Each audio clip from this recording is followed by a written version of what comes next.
We are live in the nation's capital of Washington, D.C. for this edition of Farm to Frankfort with Director of Government Affairs, John Walt Boatright.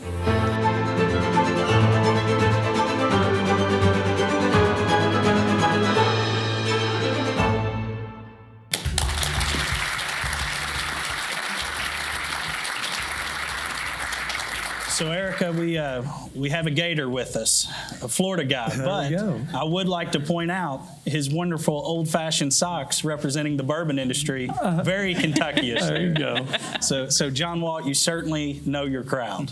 Well, always a pleasure to join a Kentucky crowd, and really a privilege to join y'all today. Yeah. Well, thanks for being here.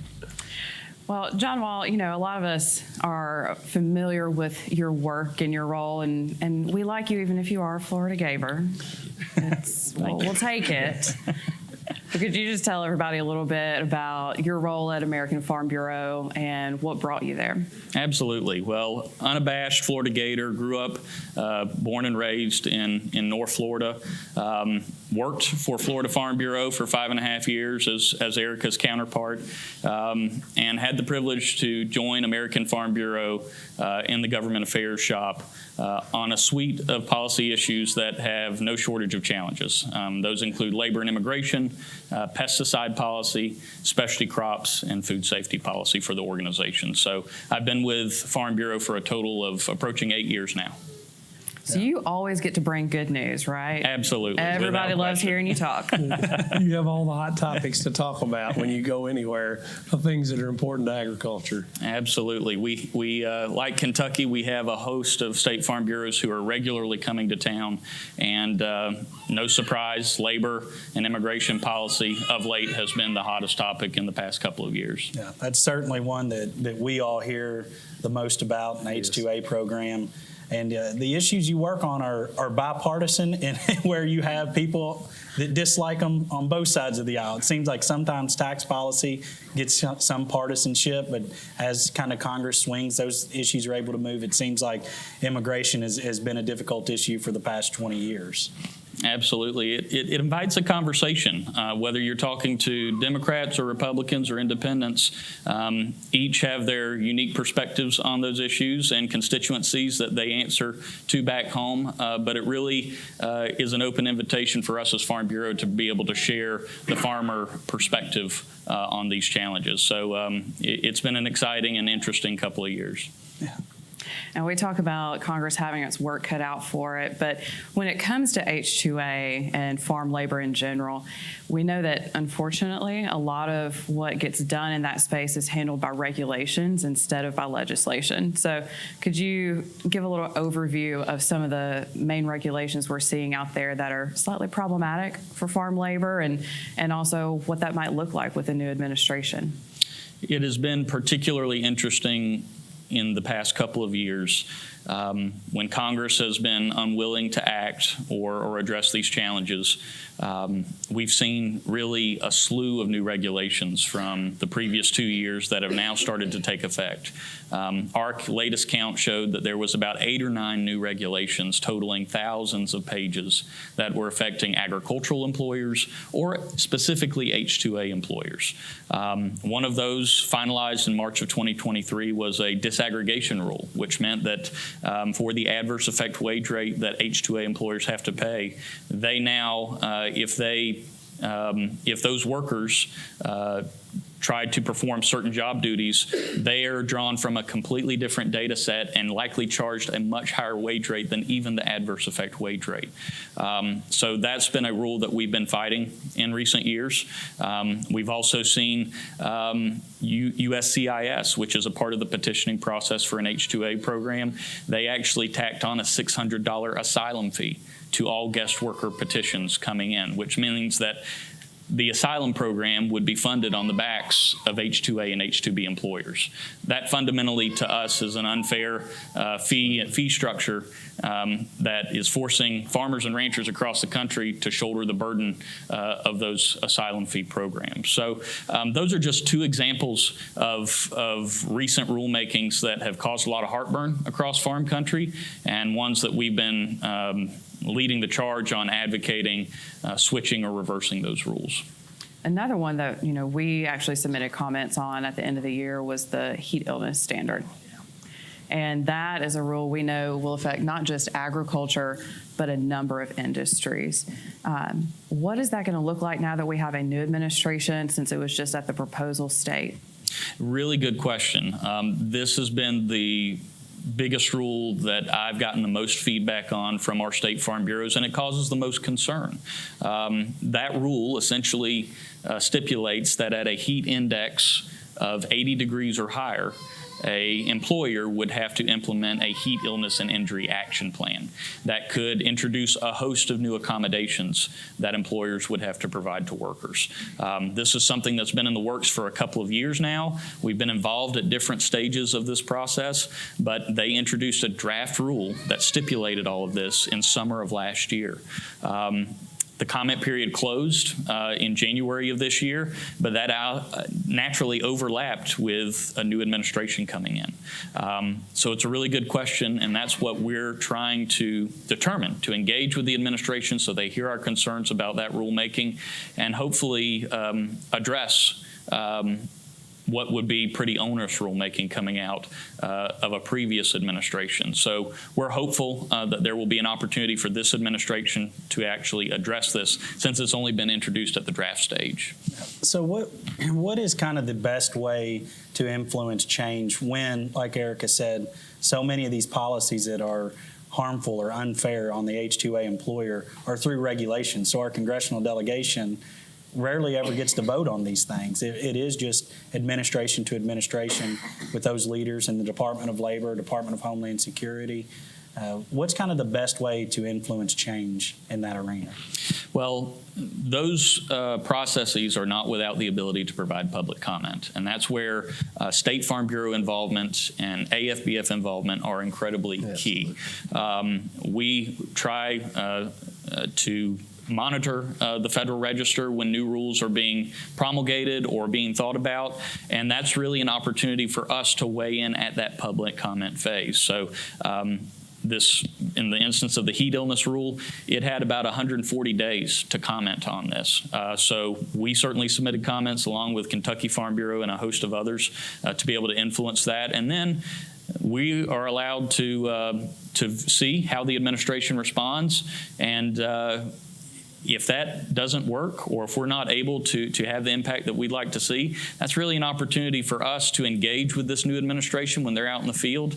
When a Secretary Rollins is out at farm shows or out on farm, that's a real opportunity to invite that conversation and say, hey, Secretary Rollins, I'm really concerned about this new heat illness rule. Now, that's passed out of a different agency, but we're really hoping, as USDA has historically been, that they are an advocate for us within those federal agencies and within the federal government. So there are several different avenues we can pursue and that many of our farmers and ranchers can pursue. It's incumbent upon us as Farm Bureau staff to be able to help guide them in that effort to provide public feedback. But I think it's important too, John Walt, is when we do call to actions, when y'all put out comment periods for us to make a call to our congressman or in, that we need to do those things, that we hear our voices heard, because we can do it as state organizations and as a national organization. But when individuals do that, I think it carries more power with it and lets people know that it is an important issue for us. Especially with agencies that we don't normally interact with daily. We've had several recent examples where we've done a call to action with a particular agency that may not be familiar with the farm constituency in America, and they'll call up President Duval and they're like, I just got 10,000 emails from your members. Right. What's going on? And guess what? That invites a conversation between our leadership and the leadership of these agencies to actually bring to light an issue that would disproportionately impact farm country. So that's where the real value we see in farmer engagement when it comes to these rulemakings. Yeah, and that's not a hypothetical story. No. I mean, that happened with the Security Exchange With Commission. the SEC, it sure That's did. right. Was it 23,000 emails or something, I think, that they received? It was a big number, and it changed the course of us being able to report those carbon sequestration things that they did. So he will tell you unequivocally that that's what changed that course of that got him the door open for him, is that the membership stepped up to the plate. And that's hopefully what we'd like to see with the Department of Labor, because Department of Labor has historically been challenging to engage with on our labor challenges, and specifically H-2A challenges. So we're hopeful with this new administration that we may be able to have similar success that we had with the SEC. Well, we know that H-2A isn't just about regulations. Legislation sometimes comes into play. That's how I got to meet these two gentlemen a few years ago when I was working on the Hill and working on H-2A bills. Can you tell us, I know we're very new into this Congress, but can you tell us about some bills maybe from the previous Congress you expect to come back and be reintroduced? Yes, there's always an opportunity, and we see each new Congress, as y'all know, as a way to re-engage with the new dynamics, to try to find out what opportunities exist to be able to get the reform that really will make the most sustainable difference, which is legislative reform. 1986 was the last time we had legislative reform in this space, and we argue regularly that it is long overdue to have a modernized system that meets the needs of 2025 agriculture, not 1986 agriculture. So there are several recurring pieces of legislation that have been re-upped in recent years. One is called the Dignity Act, which is a much more comprehensive approach to the immigration space, but one that we're closely monitoring and addresses agriculture specifically. In late 2022, we saw an attempt to incorporate the Farm Workforce Modernization Act in a funding bill. That will also be reintroduced in this next Congress, we anticipate. And then there are much smaller, more targeted fixes to the H-2A program that we've seen. Representative Molinar from the state of Michigan is working to introduce the Supporting Farm Operations Act, which would pause the adverse effect wage rate for 2 years and introduce what's called a primary job duties test, which would go at that disaggregation rule that I talked about earlier. So we have varying different strategies and different members of Congress with different approaches to this space, and we're right now in the early stages of this Congress trying to figure out what's in the realm of the possible that can meet the needs of our members and deliver relief to American agriculture. Now, we've got Congress working, we have the administrative state working, but H-2A is also going through the courts. Yes. We've got a few cases. There's one in Kentucky that is happening. Can you just maybe highlight a few of those cases? Absolutely. The Kentucky case is a part of a broader effort that also included a case in Mississippi and a case in Georgia to tackle a specific rule from Department of Labor, one of those 8 or 9 from mentioned earlier, that basically would invite a lot of new restrictions and requirements on employers in the name of protecting farm workers. There were several different lawsuits that were filed. American Farm Bureau joined the one that was brought in Mississippi, and in each of those 3 lawsuits in district courts, they were able to receive preliminary injunctions for different aspects of the rule. Naturally, that has invited a lot of confusion in farm country in terms of how they implement that, but rather than rescind the rule completely, given the fact that there are now many problems with it according to the courts, Department of Labor has decided to advance and create basically new regulatory regimes based on the state that you're in, because it applies to different states for different parts of the rule. That clearly to us doesn't make a whole lot of sense, but nonetheless, that's why we're really hoping that we can engage with Department of Labor in this new administration once a secretary is seated there. We've also seen activity on the disaggregation rule, and our friends in Louisiana actually received a pretty narrow win for sugarcane growers in Louisiana to help rescind that disaggregation rule because of the adverse impacts and the huge economic impacts and harm that was incurred by a lot of sugarcane growers down there. So there are some glimmers of hope in the litigation space. We always view that as kind of the last resort in many of these instances because of the uncertain nature of it, the cost of it, and how long it can be prolonged. So there are opportunities there that we're seeing come to fruition. I know border security and H2A reform have been linked together quite a bit recently. And I know a lot of members have concerns about what border security is going to mean for farm labor on their operations. Can you speak to that a little? Yes, it is something that we are hearing increasingly about over the past several months is the concern around border security efforts and interior enforcement provisions. And I'll say from the outset, we have sought to be very active in the border security conversation. American Farm Bureau has strong policy in support of securing the southern border. In large part due to the fact that so many of our farmers along the border states have had to, really face some difficult situations in terms of migrants crossing the border, endangering other farm workers, endangering families, compromising food safety standards for their operations. That's why we've really leaned into the conversation about encouraging a stronger border policy. Unfortunately, we've seen other efforts creep into that conversation about ways to heighten or improve interior enforcement. And it invites a lot of conversations around mandatory E-Verify.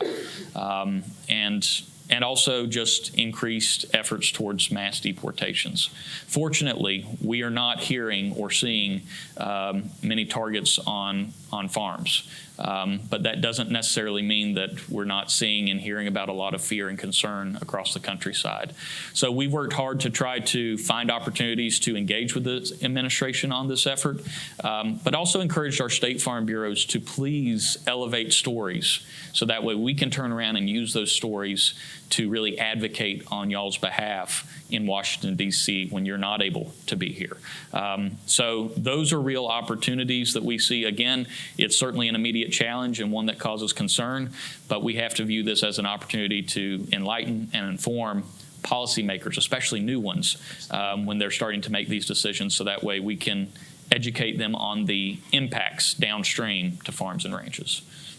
Yeah. Well, we know that H2A is not the only thing that takes up your bandwidth. You have a few other things in your portfolio, including pesticides, which is always a fun topic. It's probably one that people are hearing quite a bit more about now than we did a year ago. Secretary Kennedy is taking over HHS, and during the presidential campaign, that was something that was a top-line subject. So can you tell us maybe what we can expect to see and also how we're going to see the relationship between USDA and HHS progress? Yes, this has been a relatively new phenomenon that we've seen over the past year really take hold, and we've been monitoring it very closely. It's really been an opportunity for us, again, to educate and inform not just policymakers, but also communicate to consumers about the commonalities we have among rural communities and the consumers that we serve. Nobody in this room doesn't want healthy, to have a healthy family and to have a healthy community. But it's important for us to talk candidly about impacts that certain policies could have on food security, stability, food affordability, and really the health and safety of food, not only that we share within our communities and nationwide, but also globally. So Secretary Kennedy is now at HHS. HHS has a wide jurisdiction over a number of different agencies, but that includes the Food and Drug Administration. So that includes the agency tasked with seeing, at least in part, having oversight over our food safety mechanisms. So we're hoping that there's an opportunity where we can engage one-on-one with Secretary Kennedy, but it also, again, invites a conversation with Secretary Rollins. I understand that Secretary Rollins and Secretary Kennedy had lunch on Friday at the White House to talk about ways to make America healthy again. So I anticipate and hope that will be the first of many conversations that those two will have that can hopefully shed some light on their priorities moving forward and ways we can be a part of that solution. Well, John Walt, we appreciate your time. And before we wrap up, are there any final thoughts that you want to share with our members? I can't emphasize enough how important, true grassroots advocacy is, and that's the bread and butter of what we do at Farm Bureau. So it's really, we're really grateful for the opportunity to represent your members in Kentucky, but also in the other 49 states as well. But those policymakers need to hear from their members, from their constituents now more than ever. We have so many challenges coming down the pike, whether ranging from pesticides to labor to tariffs and taxes. So this coming year is going to be important that we make sure that farmer voice is broadcast near and far. So that is what I would like to share with your membership. Thank you, John Walt. It's always good to sit down with you, and I know Eddie loves getting to sit down and chat with you as well as Kyle does. So thank you for sort of speaking to our members today. Appreciate you being with us today. Yes, sir. Thanks for the work you do.